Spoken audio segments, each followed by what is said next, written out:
Not making enough sales on your Shopify store? I may know what's wrong. Let me tell you a story. My husband launched a Shopify store, creating products with his own designs. But after months of effort, he hadn't made a single sale, aside from me, his super supportive wife. When he started running Google ads to drive traffic, I had my doubts. Sure enough, people were clicking, but no one was buying. That's when I jumped in to bring his store from no sales to many sales. Hey, I'm Tina, and with my background working on Shopify stores, brand messaging, and learning from some of the sharpest retention experts at a CRO agency, I've seen the patterns. Clicks don't always equal conversions. I'm gonna show you the common fixes that are gonna make a difference to your store. If your Shopify store feels like a black hole where traffic goes in and sales never come out, this is for you. Whether you're a new store owner or an experienced seller hitting a plateau, these fixes are going to help you make the most out of the traffic you're already getting. Here's the reality. Traffic alone won't save your Shopify store. You've got to convert that traffic into paying customers, and that's where most brands get stuck. Luckily, there are proven strategies to optimize your store for conversions. Stick with me until the end, and you'll not only learn the most common mistakes Shopify store owners make, but also the practical fixes that will get your store converting. And don't miss the final tip. It's a mindset shift that's gonna make or break your success.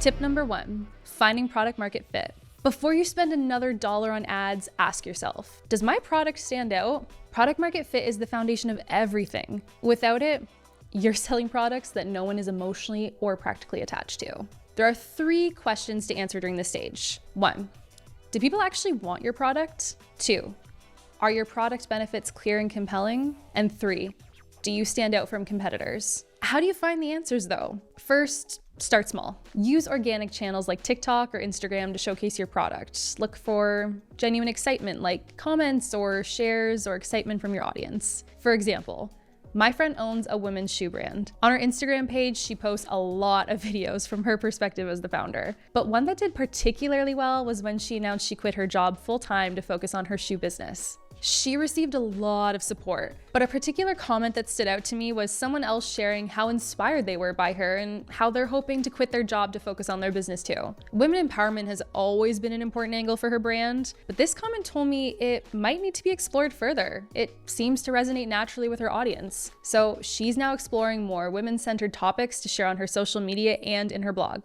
And guess what? They're crushing.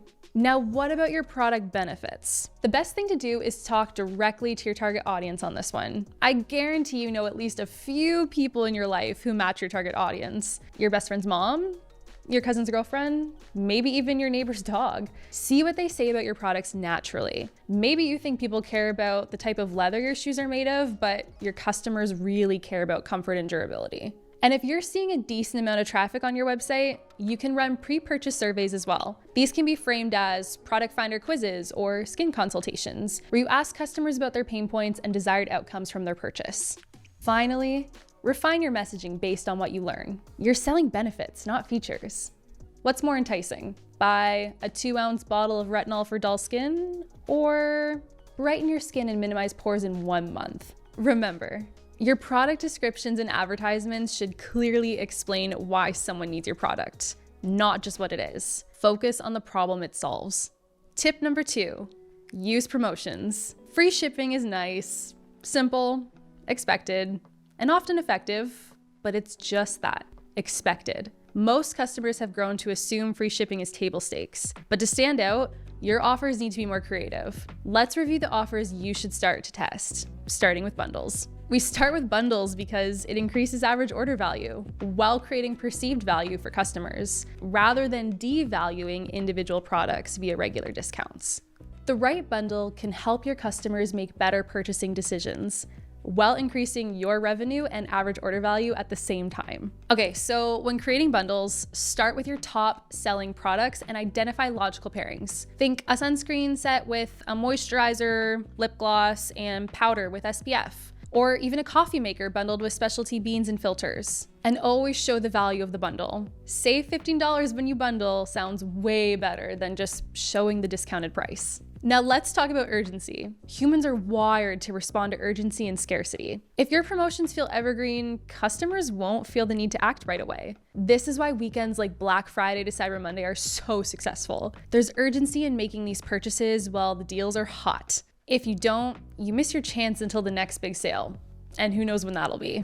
So how do you drive urgency? Use timers or countdowns to show how long the offer is available, and incorporate messaging like ends in 24 hours or only 50 left. And align your promotions with holidays or events such as back to school bundles or Mother's Day gift sets. You can also make your offers interactive or rewarding to engage your audience. Try things like free gift with purchase, bonus loyalty points, or gamified discounts. Finally, you should always A/B test your offers. One of the biggest mistakes brands make is sticking with a single type of promotion without testing alternatives. Tip number 3, go omnichannel. Your Shopify website is the foundation of your e-commerce business. It shouldn't be the only way customers discover or interact with your brand. Today's customers are omnichannel. They're browsing social media, reading emails, and even engaging with influencers long before they decide to buy. Let's discuss some channels to explore. Number 1, the Shop app. Shopify's Shop app allows customers to discover new products, track orders, and reorder seamlessly. Being listed on this app is a no-brainer for Shopify merchants, and it's free.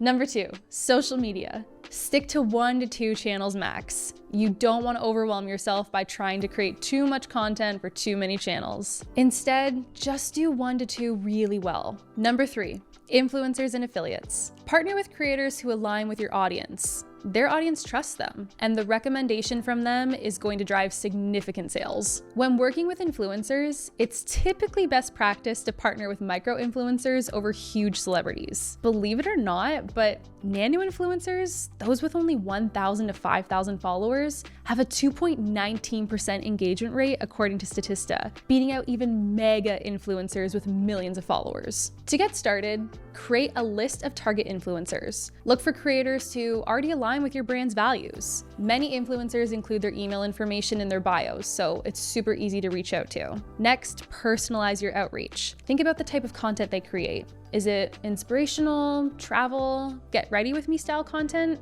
And then tailor your ask accordingly. Finally, focus on value. When reaching out, highlight the value of partnering with your brand. For example, how your product can make their content more engaging or how your brand aligns with their audience interests. Avoid focusing solely on what you're gaining from the relationship. You have to make it mutually beneficial. And don't forget to be flexible. Allow influencers creative freedom to present your product in a way that resonates with their audience. Authenticity drives trust, and trust drives conversions. The goal here is to meet customers where they are, and often that doesn't mean just your website. Tip number 4, focus on conversion rate optimization. Driving traffic to your Shopify store is only half the battle. If your website isn't optimized to convert visitors into paying customers, all that traffic is wasted. Here are some ways to optimize. Starting with site speed. Use tools like Google PageSpeed to identify your slow loading pages, then optimize images, and even consider upgrading your Shopify theme to one designed for speed. Next, navigation. Make it easy for users to find what they're looking for. Use a clean, intuitive menu structure, and add a search bar with predictive search functionality. Also include filters and sorting options on product pages. You know, by price, color, and size. Okay, let's talk call to actions now. Every page should have a clear next step. For example, product pages should have a prominent add to cart button that's visible without scrolling too much, especially on mobile.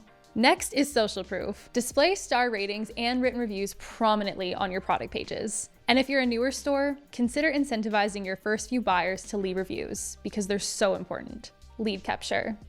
Not every buyer is going to be ready to purchase right away. By capturing their contact information, you create an opportunity to nurture the relationship and bring them back later. Pop-ups are great to start with. You can offer a discount like 10% off your first purchase, or a free resource like the Ultimate Skincare Guide in exchange for their email and phone number. Use exit intent pop-ups to target visitors who are about to leave your site without buying, and then create retargeting flows. So once you've captured the shopper's email or phone number, you can set up automated flows to re-engage them. The two most popular are a welcome flow to introduce your brand and highlight bestsellers, and an abandoned cart flow to remind them what they left behind, possibly with a discount or an urgency message. Remember, even a small increase in your conversion rate can lead to a significant boost in revenue. So don't sleep on website conversion. Tip number 5, take imperfect action. The truth is, no store is perfect, not even the biggest brands that you admire. The difference is successful store owners take action, learn from their mistakes, and iterate as they go. Despite all of these tips I shared with you, you don't need every single detail ironed out to start. Focus on getting your product out there and into the hands of customers. And instead of worrying about getting it perfect the first time, view your store as a living experiment. Use your first few customers as your secret weapon. Treat them like a focus group. Ask for their feedback, monitor their buying habits, and use their insights to make fast, impactful improvements. Progress, not perfection.